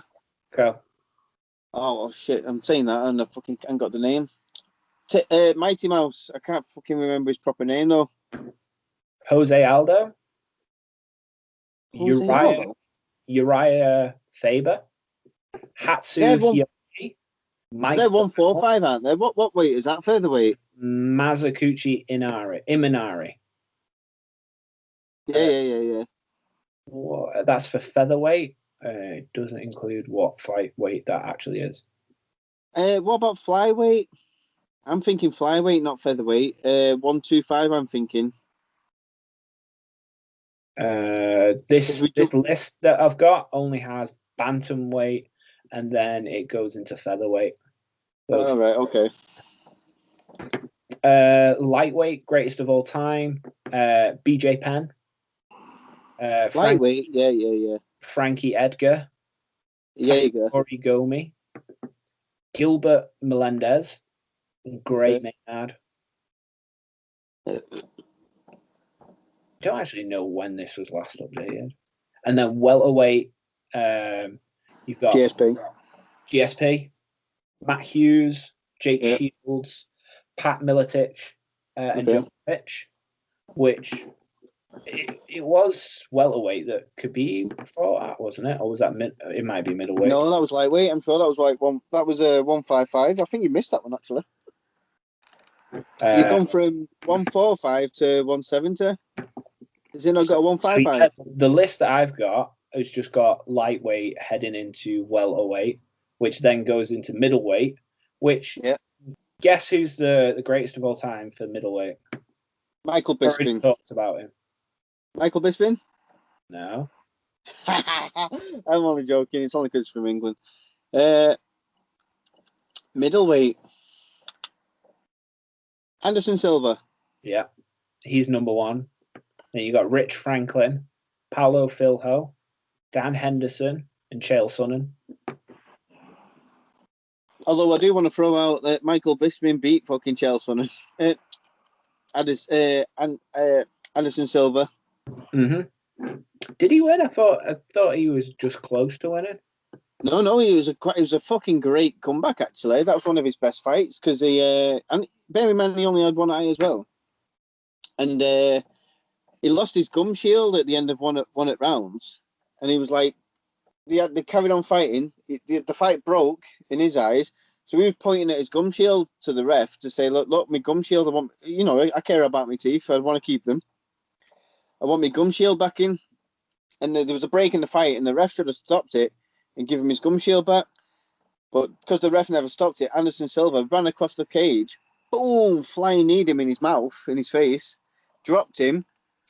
The bell went, and then fucking they went to their respective corners, came back, and fucking Michael Bisping won. It was an awesome fight. If you've not seen it, even if you have seen it, I recommend you watch it again. I'm probably going to watch it again actually because it was an amazing fight. So moving up to light heavyweight, the top 5 is Vanderlei Silva. What? Light heavyweight? It's got to be John Jones. So Vanderlei Silva, John Jones, Chuck Liddell, Chuck Liddell, Mauricio Shogun Rua, and Tito Ortiz. Tito's golden, yeah. And then I'd say John Jones is the best. For heavyweight division, you've got Fedor Emelianenko, Antonio Rodrigo Nogueira, Randy Couture, Mirko Filipovic, and Frank Mir. And then ranking the GOATs, and this is on the Bleacher Report, so it might not be the most accurate or comprehensive thing in the world, but ranking the GOATs against each other, they say that Anderson Silva was the greatest of all time, no matter what. There's arguments there, but yeah, go on. Fedor Emelianenko ranked in 2. George St. Pierre ranks in 3. BJ Penn in 4, Vanderlei Silva in 5, Jose Aldo in 6, and Dominic Cruz in 7. See, Dominic Cruz was a good one. And he's quite funny, especially he's funny with Michael Bisping as well. They have so much fucking banter, them two. Like they've been arguing in a like a nightclub scene. And they was arguing in that. And he turned around and like Dominic Cruz turned around and was like, "You want to hit me, don't you?" And like Bisping's like, "Yeah, I kinda do, yeah." And he goes, "Go on then, try it." He thinks he can beat Michael Bisping, even though Michael Bisping's so many weight categories above him. He's like, "I kind of do, yeah." And he's like, "Go on, try it. I'll dodge your punch and I'll hit you like 10 times."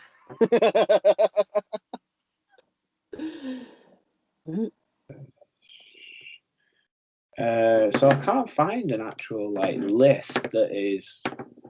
These are like independent sort of things. I can't find.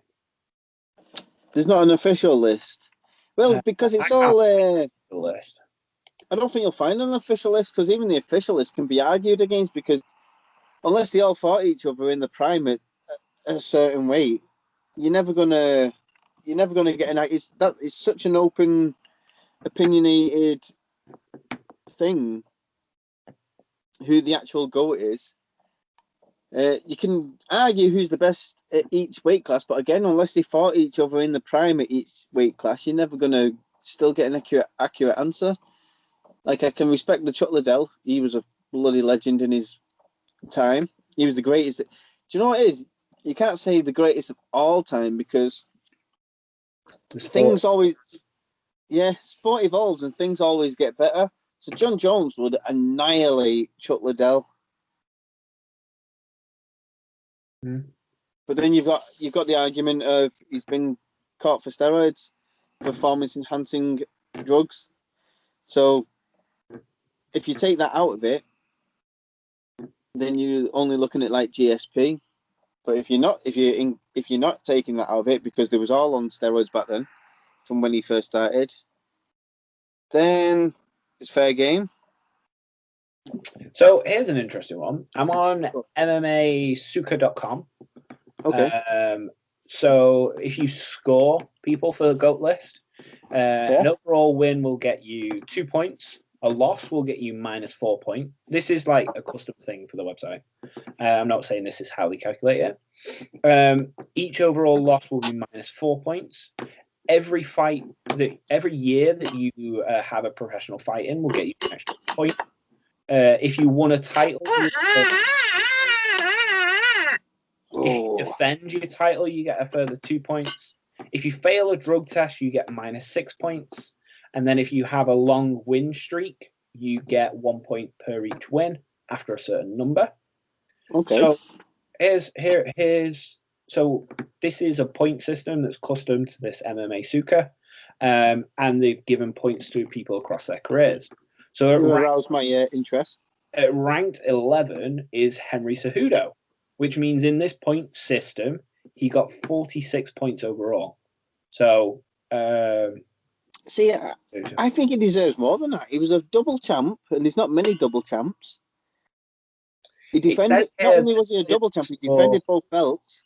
He didn't score very highly because he didn't have enough fights and he didn't have enough years under his belt. Well, yeah, there is that. He only fought for 7 years. Before that, he was an Olympian, wasn't he? So UFC wasn't like everything to him. Rank 10 is Conor McGregor. 10? Yeah. Well, he was the first double champ, so he deserves extra points for that. So he's got 51 points. Which, go on. And again, this is a custom, how you get points here and how many points, it's custom to this MMAsuka.com. If I had to say, though, rank number 9 is one of your favorite fighters. Can you guess who it is? One of my favorite fighters, Bisping. No. It's someone that you talk to me about a lot, actually. Amanda Nunes. Amanda Nunes. Oh yes, female fighter. Yeah. On this ranking, she scored 55 points. Rank number 8. She is the GOAT. Yeah. So rank number 8 is a really good one for this website. Is Daniel Cormier. He's had a lot of fights over the years. He's a good one. He's fought some big names as well. He deserves to beat Conor, yeah. I say Henry Cejudo, my opinion, but I say Henry Cejudo deserves more points than Conor, really, though. But it was the same. So these guys' careers on this website, they allocated the same points for every achievement. Okay. So it's actually down to your career how many of these points you got. If you got, So where just did, to quickly where go did, through it, if you go on then. won, if on this scale, every win that you have, you get 2 points. Every loss, you get -4 points. Every year that you continue to fight, you get a point. If you won a title, you got 3 points. If you defend your title, you got 2 points. If you failed a drug test, you got -6 points. And then if you have a long win streak, you get 1 point for each win. What do you class as a long win streak? I don't have a clue. But I imagine it's like 5 fights in a row or something like that. And you get 1 point per win, 1 point extra per win. I think it's 1 point after everything that's classed as a long fight streak. Okay. Yeah, it's a custom scale for this website, but it's quite cool that it's mathematical and you can follow it if you go back through and look at these guys' career. But number 7 is Jose Aldo. Oh yeah, he was good. Do you know who ended his run? He was on like a 10-year winning streak. Guess who ended his career? Conor McGregor. Yeah. I'm only saying that because it's written right here in front of me. So rank number 6, I'm very surprised that this is 6, given his long career and many fights, is Anderson Silva with 82 points. Oh, so he's only number 6? Mm-hmm. On this website, Fedor Emelianenko has 86 points. He would have scored a lot because he had the longest win streak. But a lot of people are really controversial about Fedor because he wasn't fighting in the UFC. So it's whether or not he had the toughest opponents and stuff. Right, okay, yeah, makes sense.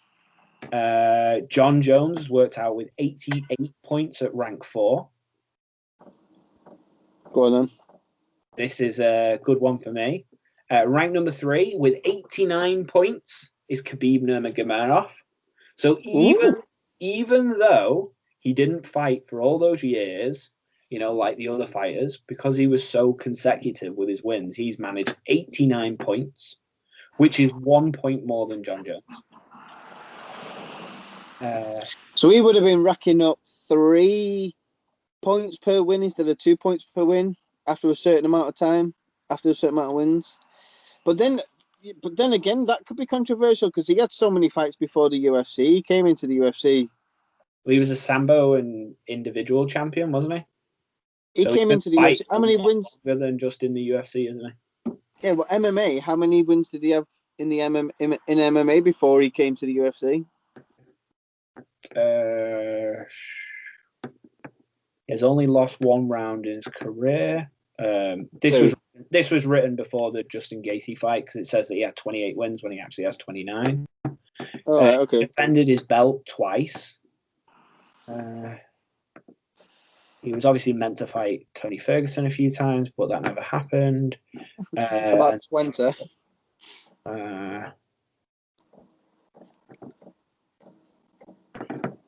Yeah, it doesn't say on this website all of his stuff, but yeah, they've obviously gone through his career and done everything according to their own scale and stuff. But yeah, when you win like 28 wins in a row, and that's a long win streak, you know, he's got 28 points straight off the bat or something. All right, yeah. And how dominant, that's what I mean. He was, I still say he was the most dominant fighter. And don't forget, he was in arguably the most dominant, he was in the most stacked division. 155 is the most stacked division. Whereas, like, if you're an above average fighter in, like, heavyweight, your chances are you're going to be a champion. You're above average fighter in 155, you're still only a top 5 contender.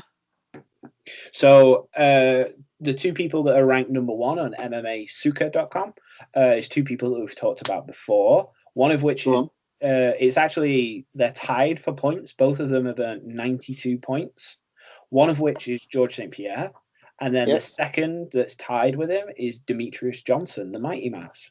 Yeah, Mighty Mouse. Demetrius Johnson, that's the one. That's the name I was looking for before. So, and they're tied. Mm-hmm. So are they tied 1 and on this? Are they tied 1 and 2? On this point system, they've both worked out with 92 points. They're both the GOATs then at 1 and 2. Yeah, because in this scale, they've earned the same amount of points. Then you could look at, say, how did they earn their points, or what sort of legacies did they leave behind and stuff. But then they're only 3 points away from Khabib, and obviously Khabib has never had any loss. I don't believe he would have got any minuses to his score, whereas GSP, if he never lost, would be a lot higher. Demetrius Johnson, he's lost 3 times, so that could have been an extra 6 points for him. GSP, guess who beat him? So that could be another 4 points. So if Demetrius Johnson never lost a fight on this website, he would be second, and then George St. Pierre would be first, because Demetrius Johnson lost 3 fights and George only lost 2. 2. Yeah, but I'm not even gonna lie to you. I'm a proper Demetrius Johnson dick sucker here. But guess who? I'm also a fucking I'm a proper Henry Cejudo dick sucker. Mm-hmm. And guess who? Fucking who's Demetrius Johnson's last loss before he got cut from the UFC? Who was that to? Demetrius Johnson has lost to Dominic Cruz. Yeah. Johnson started, if I correctly. That's why but Dominic Cruz was a 135er, wasn't he? Whereas Mighty Mouse was a 125er. Dominic Cruz in his quest to become the champion at 135, and the longest win streak of his career was 13 wins in a row. Demetrius Johnson got. I'm surprised Ferguson's not on there, you know. Where's Tony Ferguson in all this? I wouldn't put him anywhere near the greatest of all time, personally. Lee went in like he had like a 13-14 winning streak before he got beat by Justin Cage. Mm-hmm. I'm just saying I wouldn't call him the greatest of all time. I understand, yeah, not the greatest of all time, is he? Because he never. Do you know what? He'll be the greatest person of all time who never won a belt. Oh yeah, 100%, 100%. So, well, you've got and he's had some wars. Well, did Sakuraba ever win a belt? You know, the guy that beat the Gracie. Can't remember. I'm surprised he's not mentioned. Obviously, he did have a lot of losses to his name, but he's someone that's always honorably mentioned around the greatest of all time, because he was the original, like, slayer of the Titan Gracie family and stuff. Same as the Diaz brothers. They're like the greatest of all time and never won a belt. Mm. Say they're the top 3. Are they in fact great then? That never won a belt. But are they great if they never won a belt? Diaz brothers get stitched up though. That's the thing with them. You can watch one of their fights. You can see their opponent backing off all the time. You can see them controlling the fight, and then it goes to a decision, and then next thing you know, they've lost, and it's like they do lose some fights, in my opinion. They've never been fit. They don't get finished often though. They don't. It's always a judge's appeal. I think Diaz has been finished once in his whole career when he was like really, really young. So yeah, the only thing that really taints their legacy is the BMF fight against him and Jorge Masvidal, wasn't it? Because I got stopped. He didn't get finished though. He was ready to fight. The doctor stopped it. Yeah. Well, yeah, the doctor thought that the skin around his eye just wouldn't like stay attached, basically. So he was like, "You're gonna lose all the skin around your eye." He was like, "No, I want to fight," and the doctor was like, "Nope." Anyway, thank you for having me on your little sesh. We've talked, obviously, this MMA. We've talked about anti-vaxxing. We've talked about greatest of all time. And that's going to be the title, that though. For those of you who have like listened to this, just remember that these are like the conversations that me and this guy have at work all the time. I've just been able to sit in front of Google and have this conversation with you, so it's a little bit. I can prove my point a little bit easier. But yeah, with that, I do have to get going. All right, perfect. We've hit 2 hours. We've gone past the 2 hour mark anyway. This has been brilliant, and I appreciate you joining me. When well, when certain people can't, Nathan Harris. It'll be interesting to come back and speak to both of you at the same time, because I don't know a lot of Nathan's opinions on the stuff that we've talked about and that. Well, we have actually thought about having guests on and stuff, because it's obviously mine and Nathan's show. But we did talk in like just the last podcast about having guests on, and just to spice things up. But we don't know how we do it. Would the screen split into 3? Do you know what I mean? How would it work on? How would it look on? How would it look? That's the question. That is the question. How would it look? Well, yeah, you just got to work out your recording equipment and stuff. Like, think about alternative platforms. Think about share it. If there is the possibility that you can get together with someone on your side, like me and you might be safe enough to meet up and record on one screen because we work together. Well, yeah, we work together anyway, so we're in that same bubble, if you will. Yeah, so would it be split 3 ways if I came and hung out with you and then we got Nathan on the chat line or whatever? No, technically. Okay, well, I mean... And then you said that you told me that this was meant to be more of a podcast. So I was wondering, are you just uploading it to YouTube or are you putting it out there on Spotify and stuff? We are looking at other options, yeah. At the moment, we're YouTube based only. We are going to look into things. What I'm hoping to do is, I am hoping to do this thing full time. But I need to build it up to a certain degree first before I commit to it in that kind of way. Mm-hmm. I want to get like some kind of to live. We all need money to live. Let's not lie, but let's not beat around the bush. We all need money to live. So unfortunately, I can't give it 100% at the moment, which is why we do like one 2 a week. But I am hoping I wouldn't mind doing it. Where I don't know, like say Joe Rogan style, where we do 4 or 5 a week. Do you know what I mean? Mm-hmm. I enjoy it. This is something I really enjoy. I've really enjoyed about mine and your conversation. I get. Do you know what I mean? It's been amazing for me. This and I mean the fact that we've gone like 2 hours 10 minutes shows. It's not even felt like that, has it? We're talking about things with depth. We're not just like being a news channel where it's like, here's the title, good night. You know what I mean? We're here talking about the good and the bad of everything, and then talking about how it affects our opinions. We're not just saying this is good night, this is bad, good night. So yeah, it's always better to have long form discussion. Well, I bet you didn't know this. I've got to go. My dinner's ready. I'm getting a knock at the door here. Cool. I just tell you one thing that I bet you didn't know. Go on. I have a podcast on Spotify. Do you really? That's awesome. I fucking love it. Wait there, actually. Yeah, I'll bring the son on. Let me open the door for me, son. I've got to get going because my mum and dad want to speak to me. Hang on then. Anyway, I'm going to let you go and make sure that you've got all your screen record and everything. Hang on, there's fully boxed up. There's a way to stop this recording. Right, I'm going to go. I love you, and I'll see you at work. See you.